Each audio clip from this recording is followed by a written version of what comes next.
اس کے ضمن میں خاص طور پر علامہ اقبال کا نام لینا چاہتا ہوں۔ میرے نزدیک اس دور میں قرآن مجید کے اس اعجاز اور اس کے ایک معجزہ ہونے کے لیے سب سے بڑی دلیل علامہ اقبال کی شخصیت ہے۔ وجہ کیا ہے کہ علامہ اقبال علماء کے طبقے میں سے نہیں تھے۔ ظاہر بات ہے کہ جن کا پورا جو ہے جن کی زندگی گزرتی ہو قال اللہ و قال الرسول میں، ان کے دلوں میں عظمت قرآن کی، ان کے دلوں میں حضور کی محبت یہ تو سمجھیے کہ ہونی ہی چاہیے، ان کے شب و روز اسی میں گزرتے ہیں۔ لیکن یہ کہ ایک ایسا شخص جس کی تعلیم ہے کالجوں کی، یونیورسٹیوں کی، جس نے مشرق اور مغرب کے فلسفے کھنگال ڈالے، وہ شخص، اور وہ بھی اس دور میں جبکہ ہم پر مغرب سے مروبیت بہت شدید تھی۔ آج تو وہ مروبیت بہت کم ہو چکی ہے۔ آج تو ہمارا عام نوجوان جو ہے وہ آنکھوں میں آنکھیں ڈال کر بات کرتا ہے، اس میں خود اعتمادی ہے۔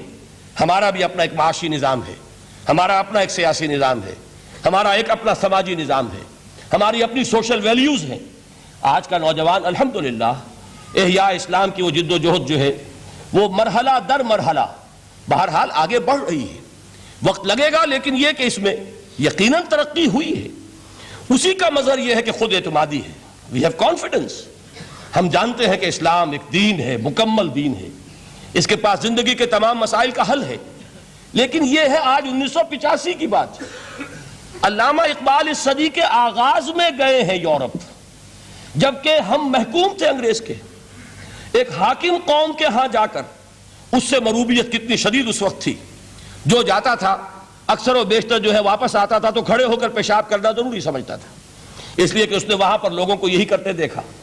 ان کا لباس، ان کی وضاقت، ان کی تہذیب، ان کا تمدن، ہر طرح سے ان کے گن گاتا ہوا، ان کے لیے وہ بہت قصیدے جو ہے تعریف کے کہتا ہوا آتا تھا۔ لیکن ایک علامہ اقبال کی شخصیت وہ ہے کہ وہ یہ خود کہتے ہیں کہ میں اس آگ میں ڈالا گیا ہوں مثل خلیل، مغربی تہذیب کے اس الاؤ میں مجھے اس طرح ڈالا اللہ نے جیسے کہ حضرت ابراہیم کو آگ میں ڈلوایا۔ میں اس تہذیب کے اس الاؤ کے اندر سے ہو کر آ رہا ہوں، اور میں نے یہ دیکھ لیا ہے کہ یہ تہذیب کھوکھلی ہے، اس کے اندر کوئی پائیداری نہیں ہے، نظر کو خیرہ کرتی ہے تب چمک تہذیب حاضر کی، یہ سنائی مگر جھوٹے نگوں کی ریزہ کاری ہے۔ اور دیار مغرب کے رہنے والوں خدا کی بستی دکان نہیں ہے، کھڑا جسے تم سمجھ رہے ہو وہ اب ذرے کا معیار ہوگا۔ تمہاری تہذیب اپنے خنجر سے آپ ہی خودکشی کرے گی، جو شاخ نازک پہ آشیانہ بنے گا ناپائیدار ہوگا۔ اب آپ اندازہ کیجئے وہ شخص جو بنیادی طور پر فلسفی ہے، فلسفے کا طالب علم ہے، وہ جرمنی اور انگلستان میں جا کر فلسفے کھنگالنے کے بعد اسے اگر تسکین حاصل ہوئی، اس کی جو علم کی پیاس تھی اگر اسے سیری حاصل ہوئی تو صرف قرآن کے ذریعے سے۔ نہ کہیں جہاں میں اما ملی، جو اما ملی تو کہاں ملی میرے جرم خانہ خراب کو تیرے عفو بندہ نواز میں۔ یہ وہ شخص ہے آخری زندگی میں ان کا کام صرف ایک رہ گیا تھا، قرآن کی تلاوت۔ بڑے بڑے فلسفی ملنے آتے تھے علامہ اقبال سے ملنے، وہ سمجھتے تھے بڑی لائبریری ہوگی، جیسے بڑے وکیل اس کی لائبریری آپ کو معلوم ہے کتنی جلدیں رکھی ہوں گی، خوبصورت جلدیں بنی ہوئی، ایسے ہی کوئی بڑا فلسفی، بڑا پروفیسر، اس کی سٹڈی، اس کی کتابیں بڑی مروب کن ہونی چاہیے۔ لیکن علامہ اقبال کے ہاں سب کتابیں اٹھوا دی تھی انہوں نے، صرف ایک کتاب رہ گئی۔ اور سید نذیر نیازی کا نام آپ نے سنا ہوگا، انہوں نے جب یہ گواہی دی ہے، یہ واقعہ شاید آپ کے علم میں نہ آیا ہو، یہ بہت اہم واقعہ ہے۔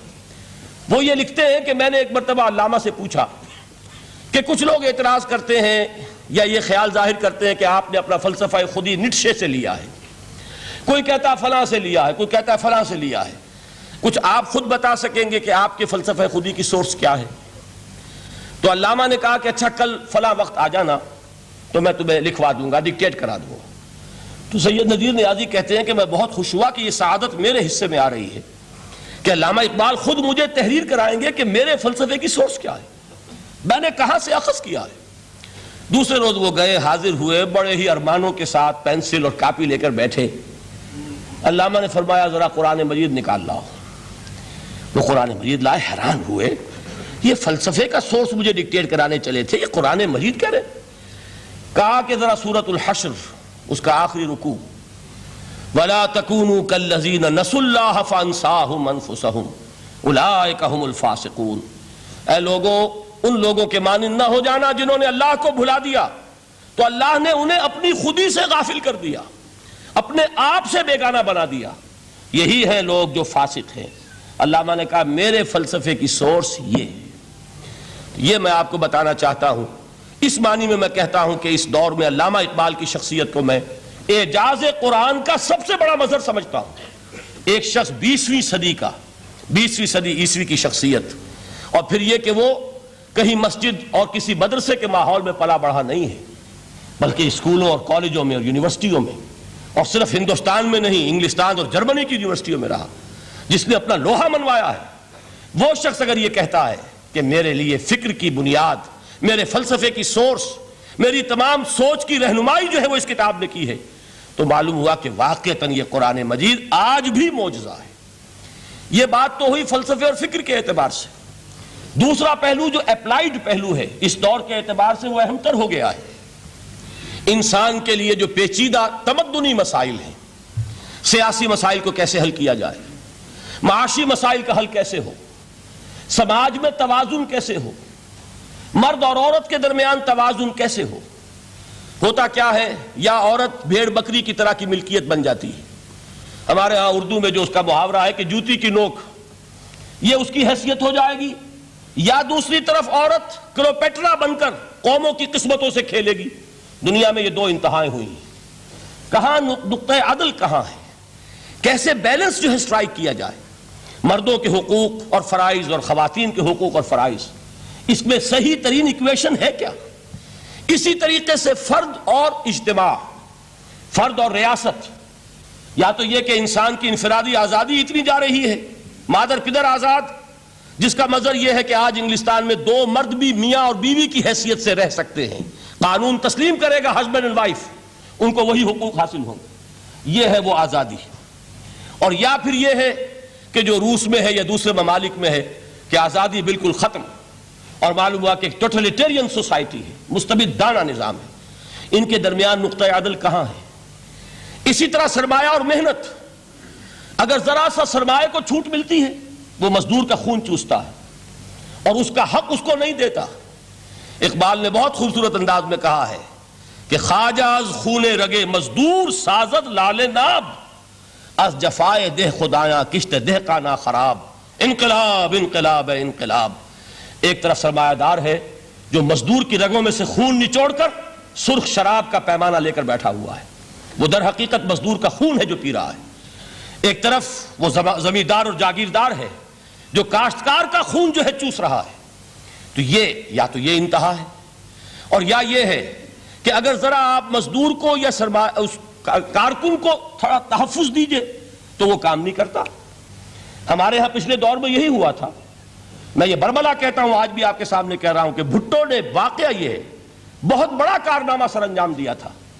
اس نے مزدور کو ایک سیلف ریسپیکٹ دی تھی، کاشتکار کو اپنی عزت کا احساس دیا تھا کہ میں بھی انسان ہوں، میرے بھی حقوق ہیں، لیکن نتیجہ اس کا نیگیٹو نکلا۔ مزدور نے کام کرنا چھوڑ دیا، معیشت کی گاڑی ختم ہو گئی۔ وہ چیز کہ جو متوازن ہو، جس میں مزدور کو اس کا حق مل رہا ہو اور پسینہ خشک ہونے سے پہلے اس کی جائز مزدوری اس کو مل گئی ہو، جس میں کہ انسان کسی سرمایہ دار کی رعیت بن کر نہ رہ جائے۔ دوسری طرف یہ کہ سرمایہ کے لیے بھی جو اس کا صحیح ہے کہ اس کو انسینٹیو ملے، وہ میدان میں آئے، اس کے اندر رسک لینے کے جو ہے وہ صلاحیت پیدا ہو۔ ان دونوں چیزوں کو کیسے متوازن کیا جائے؟ واقعہ یہ ہے کہ یہ ہے وہ پیچیدہ مسائل جن کا حل قرآن میں ہے۔ ہماری بدقسمتی کیا ہے کہ ہم نے خود ان چیزوں کے لیے دوسروں کے سامنے جھولی پساری ہوئی، ہم دوسروں سے بھیک مانگ رہے ہیں۔